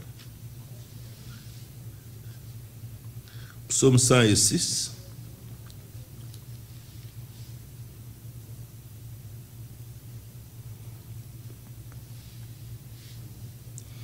Commençons au verset 7. Nos pères en Égypte ne furent pas attentifs à tes miracles. Ils ne se rappelèrent pas la multitude de tes grâces. Ils furent rebelles près de la mer Rouge. Mais il les sauva à cause de son nom pour manifester sa puissance. Menaçant la mer Rouge, elle se dessécha. Et il les fit marcher à travers les abîmes comme dans un désert. Il les sauva de la main de celui qui les haïssait. Il les délivra de la main de l'ennemi. Seigneur, tu l'as accompli à Golgotha. Le diable a noué comme vous ne pouvez pas imaginer. Mais Dieu a accompli cette grande œuvre de délivrance. Mais notre prière, c'est de demander au Seigneur que cette grande victoire à Golgotha se reflète dans notre vie. Quelle soit notre expérience, parce que c'est pour nous que tu l'as fait. C'est pour nous que tu l'as fait. J'ai prié, ce dernier temps, j'ai prié la nuit, longtemps là. J'avais écouté une prédication merveilleuse de Frère Branham. Moïse était un homme que Dieu avait vraiment choisi, vraiment un berger. Un homme qui était vraiment selon le cœur de Dieu. Il a dit à Pharaon, nous partons tous, même pas l'ongle ne va pas rester. Il n'y a rien qu'on va laisser de nous ici. Nous allons adorer l'Éternel, notre Dieu, mais il n'y a rien de nous qui doivent se rester. Nous partons. Nous ne pouvons pas accepter un exaucement à moitié. Il n'y a rien qui doit rester anormal. Dieu est le Dieu qui fait tout, qui termine, qui achève.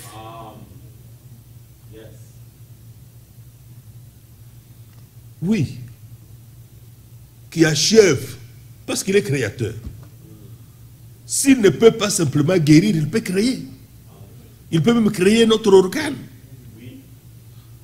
Alors Seigneur, cette délivrance que tu as accordée à Israël, ils sont sortis tous, et les vieillards, et les femmes enceintes, et les enfants, et les bêtes, sont tous sortis. C'était la délivrance qu'il a opérée. Il faut persister dans la présence de Dieu, dit Seigneur, pour telle personne, je te demande une délivrance totale. Amen. Yes. Persister dans la foi pour dire Seigneur, je réclame une délivrance totale. Amen. Un plein rétablissement de la santé. Yes. C'est ce que je réclame, c'est ce que je veux.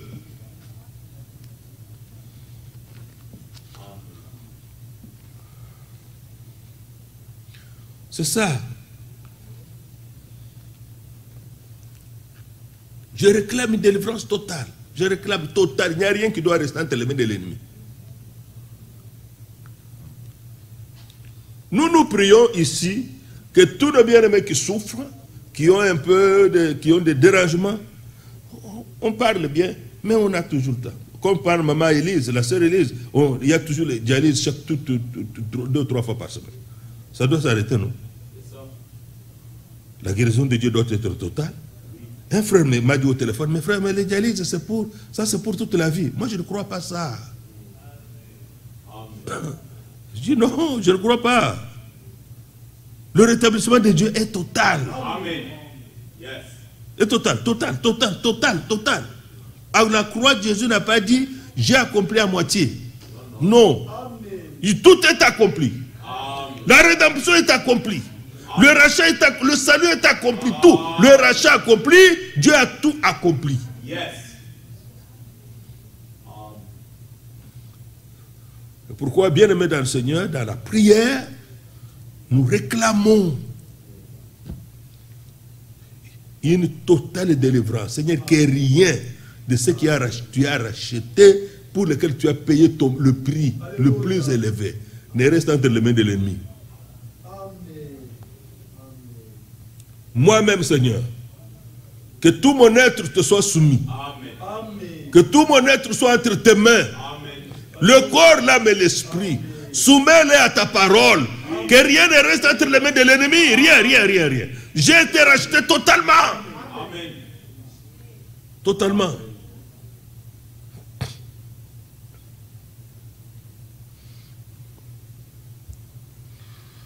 Verset 11. Les eaux couvrirent leurs adversaires. Psaume 106, verset 11. Les eaux couvrirent leurs adversaires. Il n'en resta pas un seul. Et ils crurent à ses paroles. Ils chantèrent ses louanges.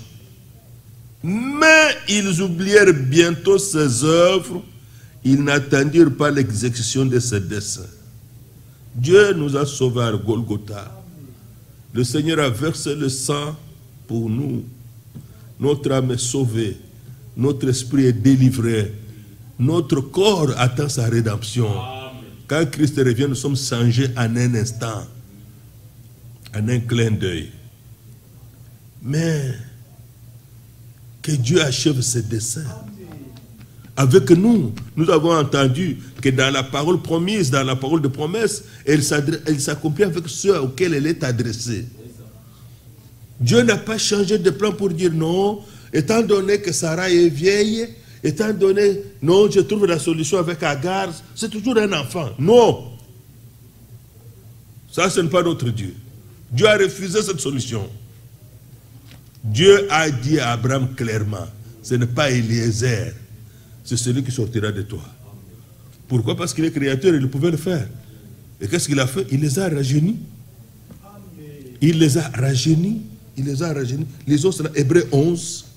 Hébreux 11. Il les a rajeunis par sa puissance. Notre grand Dieu que nous adorons. Les gens qui ne veulent pas passer par les épreuves, mais quel témoignage ils lui donneront? Ils n'ont pas de témoignage à donner. C'est bien. C'est bien, mais ils n'ont pas de témoignage à donner. Hébreux 11, verset 11. C'est par la foi que Sarah elle-même, malgré son âge avancé, fut rendue capable d'avoir une postérité. Dans la version d'Arbi, il est écrit, a reçu la force de fonder une postérité.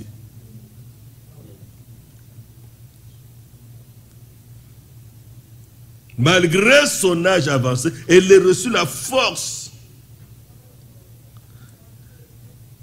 Elle était peut-être déjà très courbée comme ça, mais Dieu la redressa.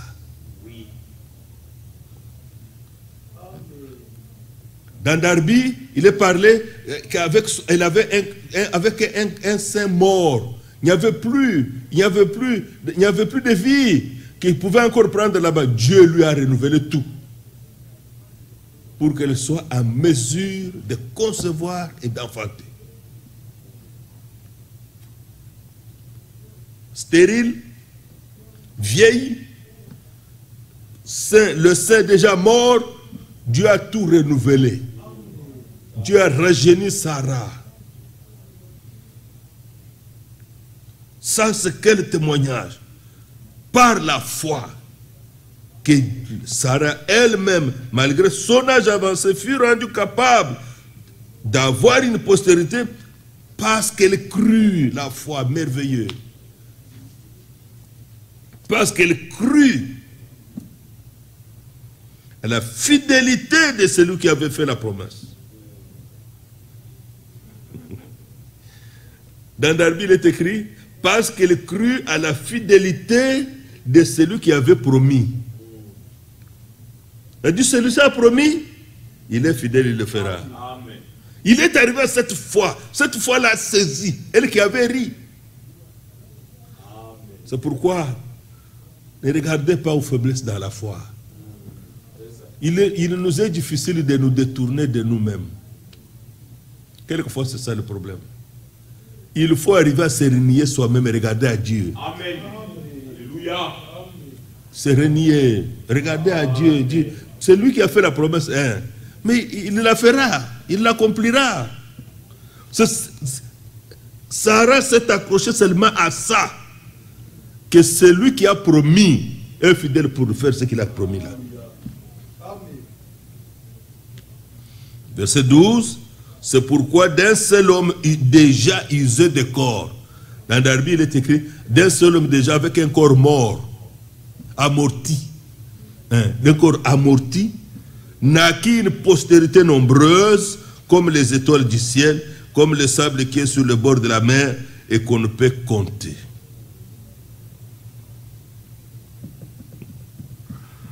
Amen. Romains 4, nous terminons. Romains 4, ça c'était du côté de Sarah, mais du côté d'Abraham, au verset 19. Verset 19, Romains 4. Et sans faiblir dans la foi, il ne considéra point que son corps était déjà amorti, usé. Vous voyez qu'il est difficile, comme je l'ai dit tout à l'heure.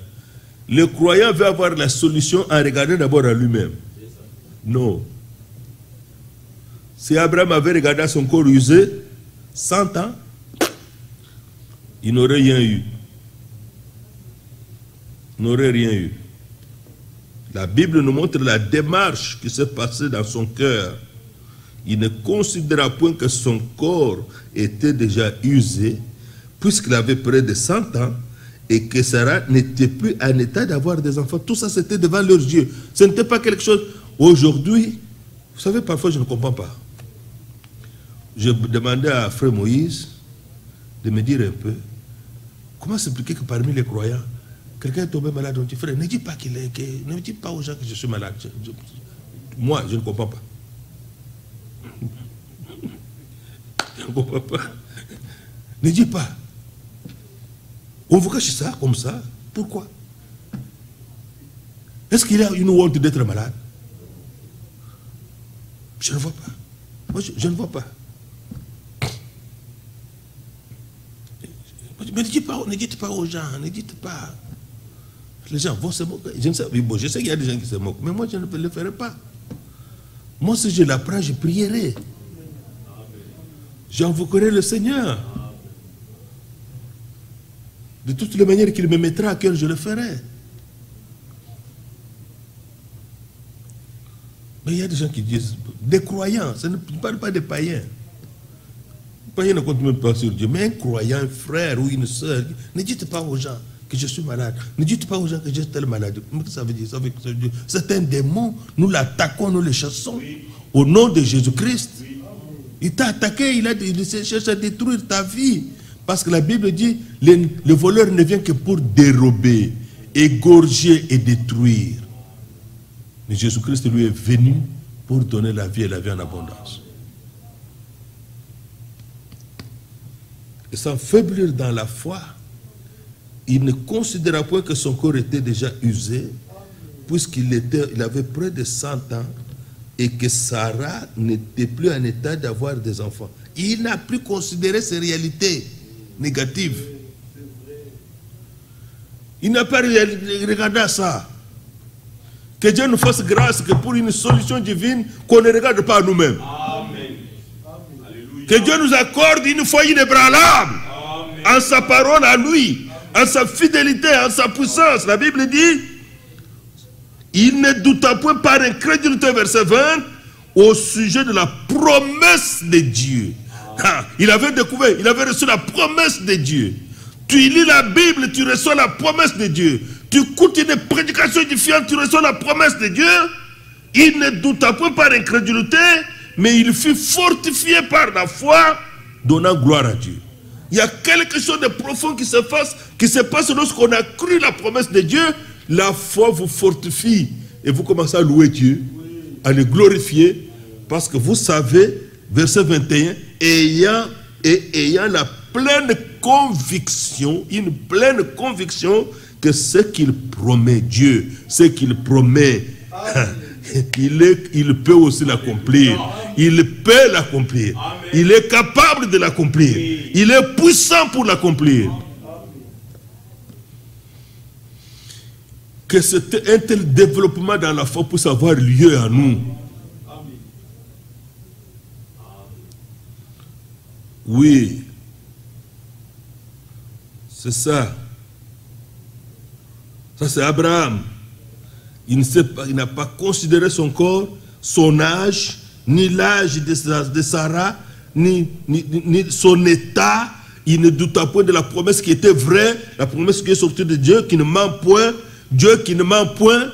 Et la foi qu'il a eue dans cette parole, sans considérer son état, sans considérer le temps, sans considérer les circonstances extérieures, mais la foi l'a fortifié intérieurement. La foi que vous entendez là, la foi l'a fortifié intérieurement, donnant gloire à Dieu. Et dans son cœur, il y a une pleine conviction. Ce n'était plus une foi vacillante, hein. C'était devenu une pleine conviction que ce que Dieu promet, il peut aussi l'accomplir. Nous croyons. Regardez, frère, il y a des choses que Dieu a promises, que nous attendons. Des choses que nous attendons pour l'Église, que Dieu a promises. Comme nous l'avons lu dans Psaume 106, nous n'avons pas besoin de fabriquer. Nous n'avons pas de plan personnel. Nous n'allons même pas les précipiter pour le faire. La dernière action va venir dans laquelle nous parlerons et les choses vont arriver. Il n'y a pas à fabriquer, il n'y a pas à avoir un plan de raccourci, il n'y a pas une pensée que, bon frère, commençons maintenant à faire comme ça. Non, non, non. Il devrait attendre l'exécution de ses desseins.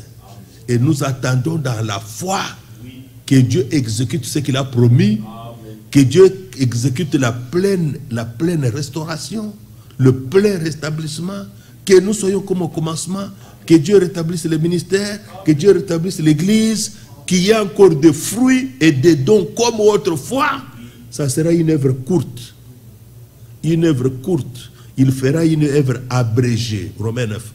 Il fait une œuvre abrégée. Et alors, ce sera fini. L'achèvement de l'Église. Et nous partons dans la gloire avec lui. Bien-aimé dans le Seigneur.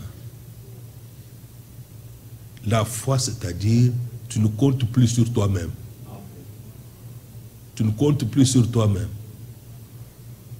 Tu ne gardes plus à toi-même. Qu'une telle pleine conviction nous soit accordée. Que Dieu, ce qu'il promet, il peut le faire. Que ce qu'il promet, il peut le faire. Pensons à tous ceux qui nous ont envoyé des requêtes de prière la fois passée. Même si vous entendez que un cas est difficile, notre sœur au Canada avec sa fille, Sharon Rose, on aurait trouvé cancer du sang. Mais le Créateur est encore créateur aujourd'hui. Il est encore créateur. Si les hommes n'ont pas encore trouvé de médicaments efficaces, Dieu est le grand médecin. Il est le grand médecin. Voilà, bien-aimé dans le Seigneur, concernant l'Église, notre Dieu a déjà décidé de restaurer l'Église. Concernant l'Église, notre Dieu a déjà décidé de ramener ce qui était au commencement. Concernant l'Église, Dieu s'est déjà fixé un plan, il n'attend rien d'autre que l'exécuter. Comme il a promis, je les rétablirai comme autrefois. Je ramènerai les captifs de Juda, les captifs d'Israël, nous l'avons lu, et je les rétablirai comme autrefois. Joël, je vous remplacerai les années qu'on dévorait. Je vous enverrai Élie le prophète, il ramènera le cœur des enfants à leur père. Dieu restaurera l'Église. Amen. Oui. C'est ça que nous devons attendre. Mais que Dieu nous accorde, que dans tout ce que nous faisons, avec ce que nous savons déjà, qu'on voie déjà les traces de la restauration. Qu'on ne fasse pas les choses comme tous les autres. Qu'on ait soin de regarder ce que dit la parole de Dieu. Le Seigneur a dit aux enfants, à son temps, dans les évangiles, il a dit, écoutez, il a dit ceci. Gardez-vous avec soin du levain des pharisiens. Gardez-vous avec soin du levain des pharisiens. La Bible dit qu'ils comprirent qu'il parlait de l'enseignement des pharisiens et des sadducéens. Ça court partout aujourd'hui. Ça court partout. Mais le Seigneur dit, gardez-vous avec soin vous-même, avec soin. Du levain des pharisiens et des sadducéens. Que son esprit nous aide. Amen. Et nous ramène à chaque écriture qui nous concerne pour aujourd'hui, pour sa gloire et pour son honneur. Alors nous allons prier comme nous l'avons entendu dans la Bible. Nous prierons pour des frères, nous prierons pour les sœurs, nous prierons pour son œuvre. Dieu de notre salut, rétablis-nous. Amen. Rétablis-nous comme cela était autrefois.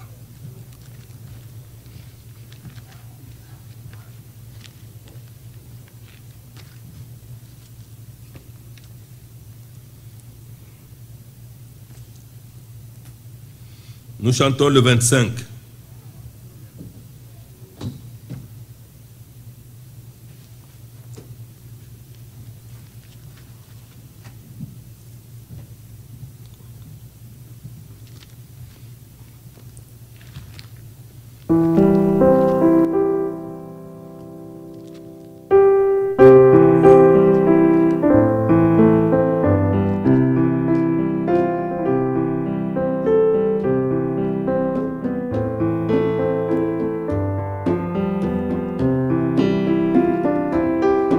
Le grand médecin est ici maintenant, le compatissant Jésus, réconforter le cœur brisé, écoute la voix de Jésus. Des sons plus doux des séraphins,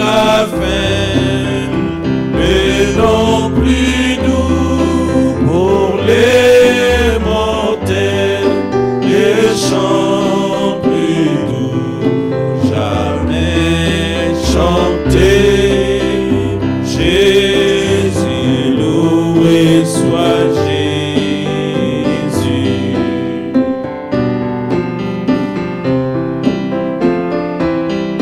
Tes nombreux péchés pardonnés, écoute la voix de Jésus. Vas-en paix sur la route au ciel et porte ta couronne.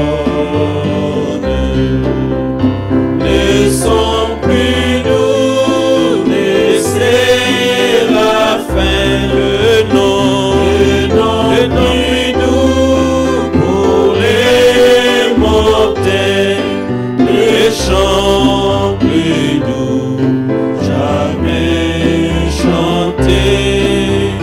Jésus, loué soit Jésus.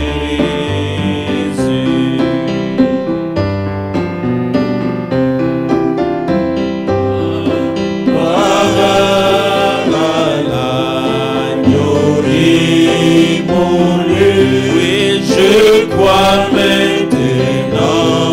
en Jésus.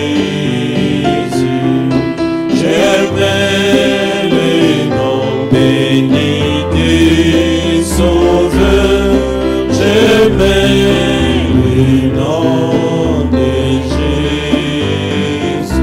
Le son plus doux des séraphins, le nom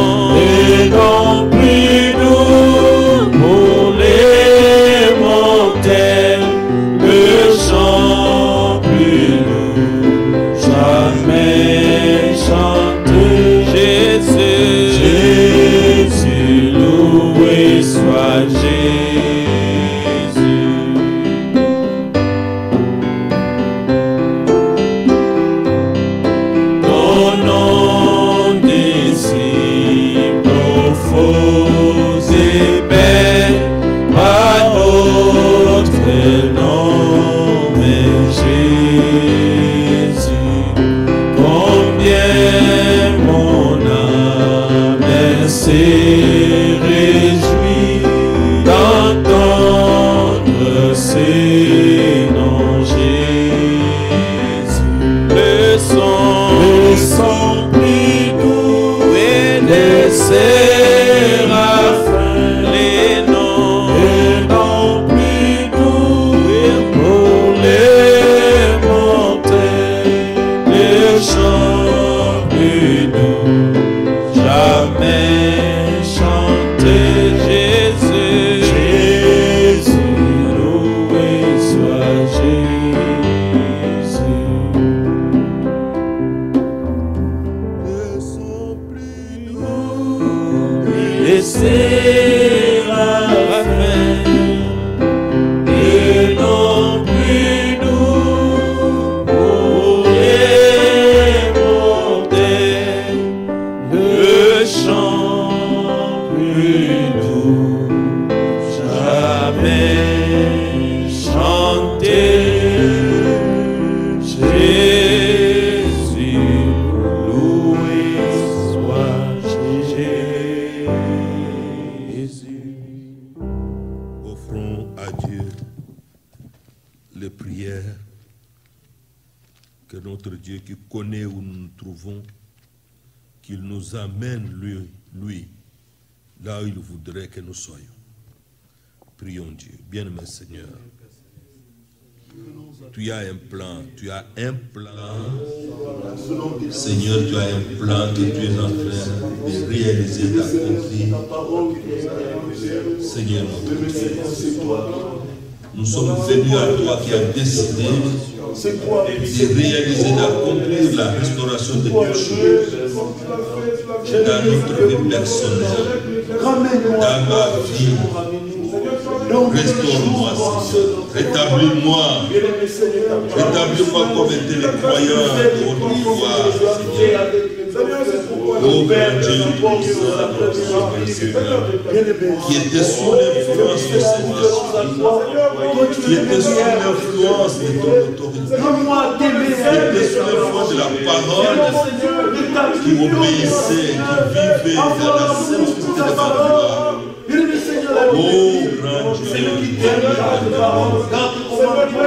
Dieu, notre Sauveur, notre Seigneur, oh Dieu de miséricorde, je te prie, bien-aimé Seigneur, rétablis l'Église, rétablis Dieu de salut, rétablis l'ordre divin, rétablis la fondation apostolique. Oh, donne-nous les pratiques autrefois des croyants véritables. Oh, bien-aimé Seigneur, bien-aimé Seigneur, Dieu de miséricorde, Paradis sera capable, malgré son âge avancé, de croire, Seigneur, à la fidélité de celui qui a pris la foi. Abraham avait une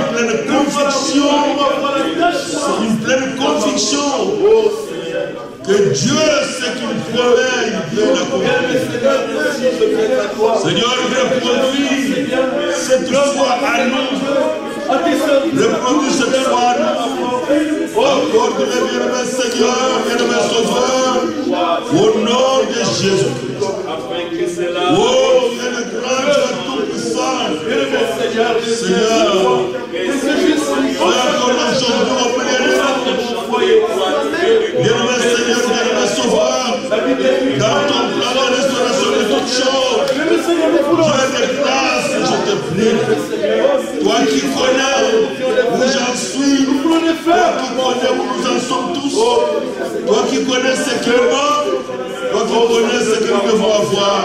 Oh Dieu tout-puissant, restaure-nous. Rétablis-nous. Seigneur, notre Dieu, que ton Saint-Esprit habite à nous. Oh grand Dieu tout-puissant, notre Sauveur et notre Seigneur.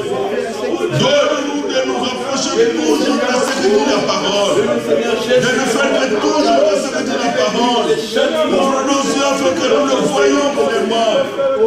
Dieu de grâce et de miséricorde. Notre Seigneur, tu peux tout, Seigneur. Tu peux changer les cœurs. Tu peux changer les pensées.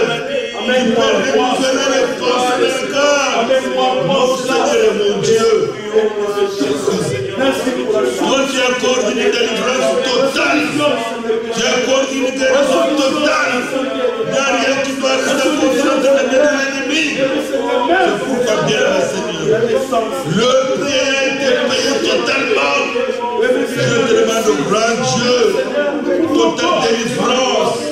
Seigneur notre Dieu, dans la santé de notre sérénité, accorde-le bien, mon Père, au nom de Jésus, que ça fonctionne normalement de notre foi. Oh, bien, oh Dieu Tout-Puissant, restaure-nous que toi, tes fils et tes filles, qui ont la crainte de Dieu, qui marchent selon la présence du Saint-Esprit, qui sont connus dans la parole de vérité.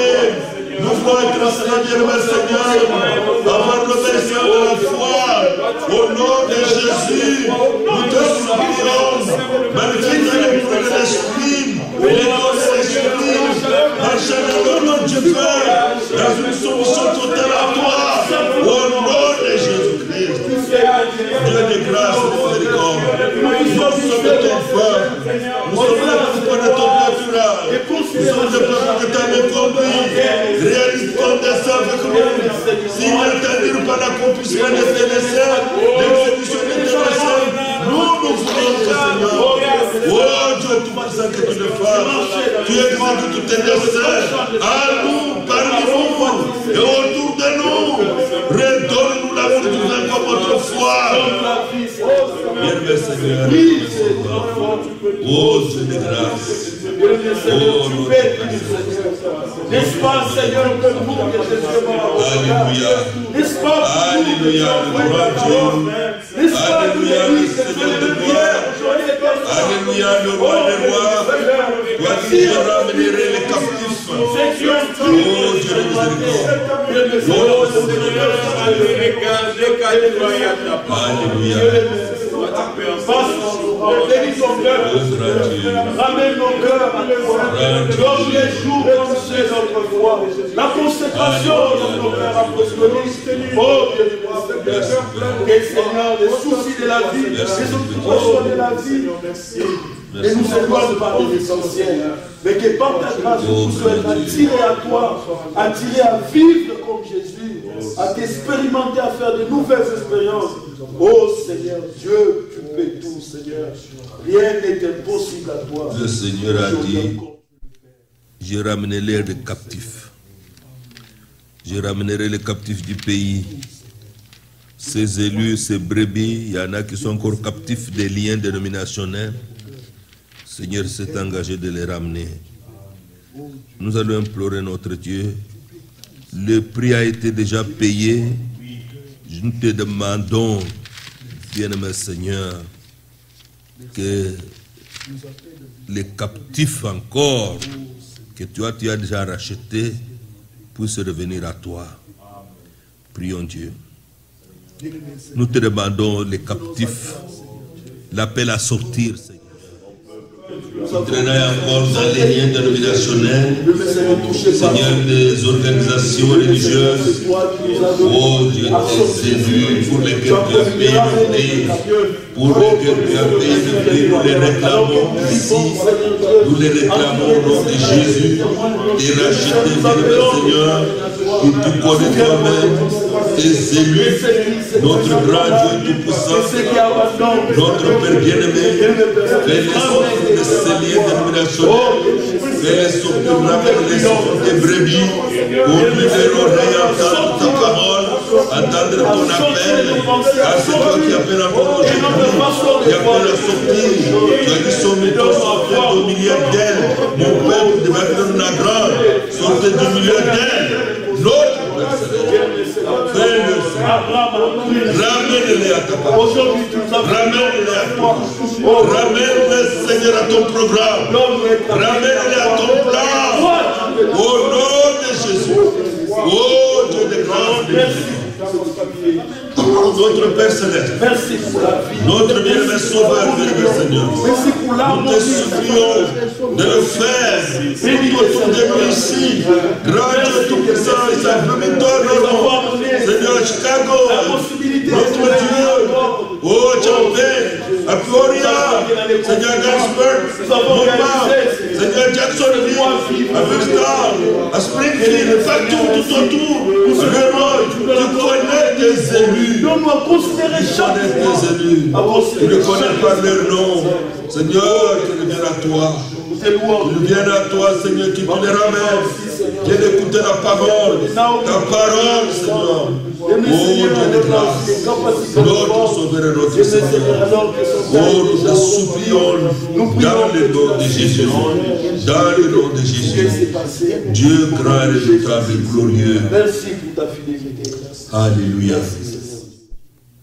Nous voulons dire à notre Dieu qu'il n'y a pas de maladie incurable, qu'il n'y a pas de maladie sans guérison. Il y en a qui ont, toutes ont la guérison auprès de toi, car tu nous l'as dit clairement dans ta parole, que c'est toi qui pardonnes toutes nos iniquités et qui guéris toutes nos maladies. Amen. Alors nous nous tenons devant toi pour réclamer que rien dans la santé de nos bien-aimés ne reste entre les mains de l'ennemi. Prions Dieu, Seigneur, nous réclamons devant ta face que ça soit parmi nous. Bien-aimé Seigneur, notre sœur Élise, oh Dieu Tout-Puissant, notre sœur Tété, grand Dieu Tout-Puissant au Canada, oh notre sœur Moussimi, Seigneur au Canada, nous réclamons Seigneur. Nous réclamons la maternité de notre sœur Sarah ici. Nous réclamons, Seigneur, la maternité de notre sœur Sylvia en Angleterre. Notre sœur Grâce à Kinshasa. Notre sœur Sarah à Kinshasa. Nous réclamons, bien-aimé Seigneur, leur maternité, car notre Dieu a déjà dit dans ton pays, il y aura une femme qui avorte, ni homme stérile, ni femme ni homme stérile, ni femme qui avorte. Seigneur Jésus, nous réclamons cela, nous réclamons. Oh, Dieu Tout-Puissant, grand Dieu. Oh Seigneur, réclamons que tu accomplisses, Seigneur, tes promesses, car tu es capable d'accomplir. Tu as prouvé cela par des grands témoignages dans la Bible et dans notre temps. Oh Dieu de miséricorde. Seigneur, il n'y a aucune maladie qui soit incroyable. Il n'y a aucune situation qui n'a pas de solution auprès de toi. Bien-aimé Seigneur, bien-aimé Sauveur, à cause du prix payé à Golgotha, de ton amour manifesté, de tes compassions, de ta fidélité, c'est de tes bontés qui ne sont pas épuisées. Nous réclamons le rétablissement total de tes enfants au nom de Jésus, dans un état normal, accomplissant tes desseins. Merci notre Dieu. Bien-aimé Seigneur, nous te remercions.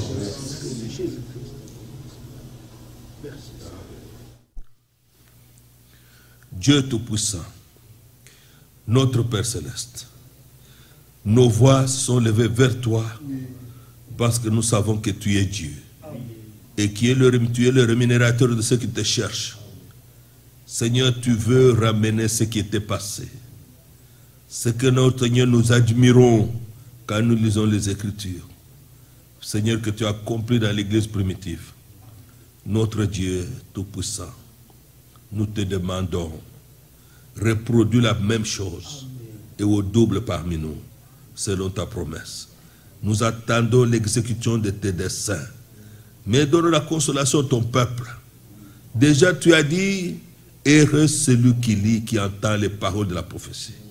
Seigneur, nous lisons, nous entendons ce que tu as promis, oh, que ta bénédiction puisse reposer sur ton peuple, dans leur travail, dans ce qu'ils font, dans leurs affaires. Mon Dieu Tout-Puissant, au milieu de cette génération qui est troublée maintenant, nous te demandons de bénir tes enfants. Nous te demandons d'être avec nous selon ta promesse. Alléluia. Je suis avec vous tous les jours jusqu'à la fin du monde. Dieu fidèle, Sarah a cru à toi, le Dieu fidèle qui a promis. Nous aussi, nous croyons à ce que tu as promis. Alléluia. Sois pour nous un secours qui ne manque jamais dans la détresse. Alléluia. Dans toutes les situations. Et accorde-nous une pleine conviction dans ce que nous croyons, dans ce que nous attendons auprès de toi, selon ta promesse. Père, merci. Quand nous allons encore nous retrouver avec tous tes enfants ici, donne-nous d'être des enfants de Dieu modèle, obéissants, craignant Dieu. Oh Père bien-aimé, merci pour tous tes bienfaits, de nous avoir gardé tout ce temps et tu nous garderas encore. Tu as dit, tu nous garderas comme la prunelle de ton œil. Qu'il en soit ainsi. Que tous nos bien-aimés partout soient bénis et que tu nous donnes encore de retrouver la communion en ta présence. Au nom de Jésus-Christ. Amen. Amen. Amen.